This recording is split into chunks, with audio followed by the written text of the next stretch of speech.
welcome back to our YouTube channel. This week, we're going to be talking about how to talk to older people. We are indeed, yes. Shall we get into it? Yeah, let's go.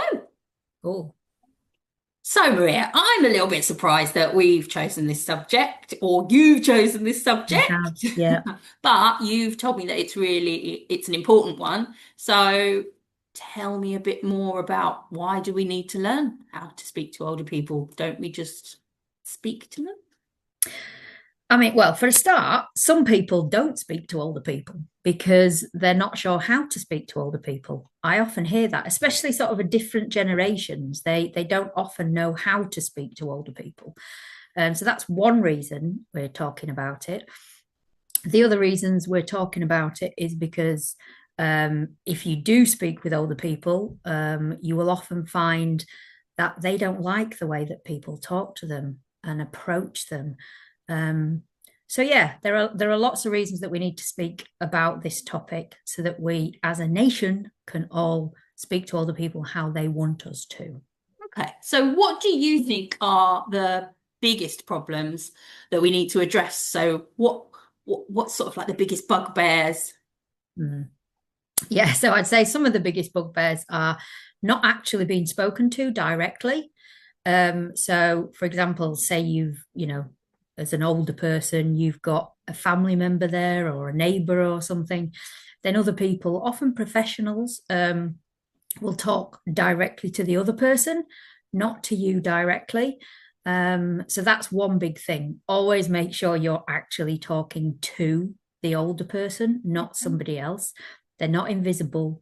They are there and they are there to be spoken to. I would say lots of older people feel patronized when they're spoken to.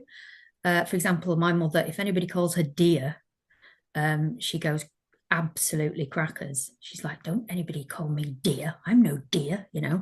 Um, so people have a tendency to patronize older people, sort of they're there, sympathize, etc., rather than empathize. So make sure you're talking to an older person as if they're anybody else, as if they're any other adult, not patronizing them, and potentially making them feel like a child. Do you think it could come from a good place though? When you sort of say dear, like you might say love or sweetheart, those kind of things. Do you think sometimes maybe people feel a bit uncomfortable and they reach for that because they're not sure what to do? Yeah, I mean, I think the majority of times it comes from a really lovely place. Mm. Um, and I'm sure it does genuinely come from a really kind place. But I think it's like everything in life. One, you have to know your audience. Mm. I would call somebody dear sometimes, or love, especially being northern. But I'd have to know that person because I wouldn't call that to everybody. Mm. So you, Yeah. you have to kind of gauge who you're talking to, like anything else you would do in life. So yeah, I think that is really about knowing your audience and who you're speaking to. So I'm sure it doesn't come out of any kind of malice at all. But Okay, so I think we got the basics down. Talk to them, not at them, yep, and talk with absolutely. respect and address them how they want to be addressed. Absolutely, yes. What about when we need to talk about perhaps more sensitive subjects, such as is it time for them to stop driving? Is it time for them to get more help in the home? Those kind of things. What's the best way to talk to an older person about that? Yeah, I mean, these kind of subjects can be really challenging. Um, I think the best way is to approach it sensitively, Mm. depending what it is. For example, if it's concerned around driving, or you're thinking that your older person maybe needs more care. I think one of the best things to do is to put yourself in their shoes and just imagine how you would feel if somebody was, coming to you saying, "I don't think you should be driving anymore, mother or dad or whoever it is," and you're not looking after yourself very well. You need more help. So imagine if somebody came up to you and said that. Mm. Um, I don't think any of us would appreciate it at all. So think about it sensitively, how you would feel And often remember, it's often as well somebody much younger than you, and often your child. And, you probably still see yourself as looking after that person rather than the other way around. So definitely with, you know, sensitivity and compassion, and just approach. Thank you. Approach, not a broach. Um, just maybe have a chat. I think it's also, it's about your tone, what you say. So instead of saying, I don't think you should be driving anymore, you could say things like, so, God, there's so many cars on the roads at the minute, there's just so much traffic, there's no pleasure in driving anymore.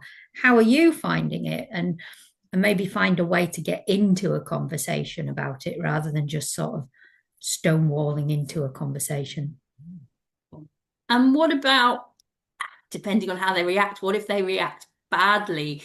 I know it's really important that we keep calm and, like you said, try and see it from their point of view. But Mm. what do you do if you clash? Do you then wait to bring the subject up again, or do you give them space? What's the best way to deal with that? Yeah, I think again, it's everybody will be different. So it's about what happens in that situation for you, and you need to judge that situation. So if somebody is very sort of hostile about the subject that you're bringing up, it's probably just best to leave it for now. And at a later date, you could even maybe say, "Oh, we were chatting the other day about so and so, and you seemed, a bit upset about that. Is there any reason? I didn't mean to upset you." So I would usually, if somebody reacts like that, just park it, as they say, and maybe revisit it at another time, because there's no point, arguing. It's not going to help anybody. So, knowing you, Maria, I bet you've got loads of real life stories that you can tell us. Have you got an example of something you want to share? You know me, I could chelp on for ages. So I've got one actually, which just shows, I think it shows a kind of the stereotype that we see of older people. So I was in an airport, and there was a lady in front of me, and there was a big queue. And I said to her, would you like to go and sit down and I'll keep your place and your luggage? And she said, oh no, dear, I'm absolutely fine. I'm fit and everything. And I thought, well, yeah, that tells me. But I suppose it was still kind and nice of me to offer. But we got chatting, and she had a wicked sense of humour, absolutely wicked.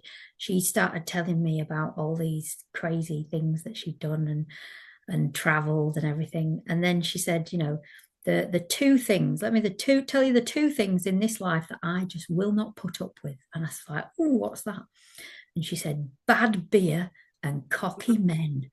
And it was just like, oh, we laughed our heads off, Brilliant. because she got that look of a kind of really strict older person. So I think what we're trying to say here, is don't look at stereotypes.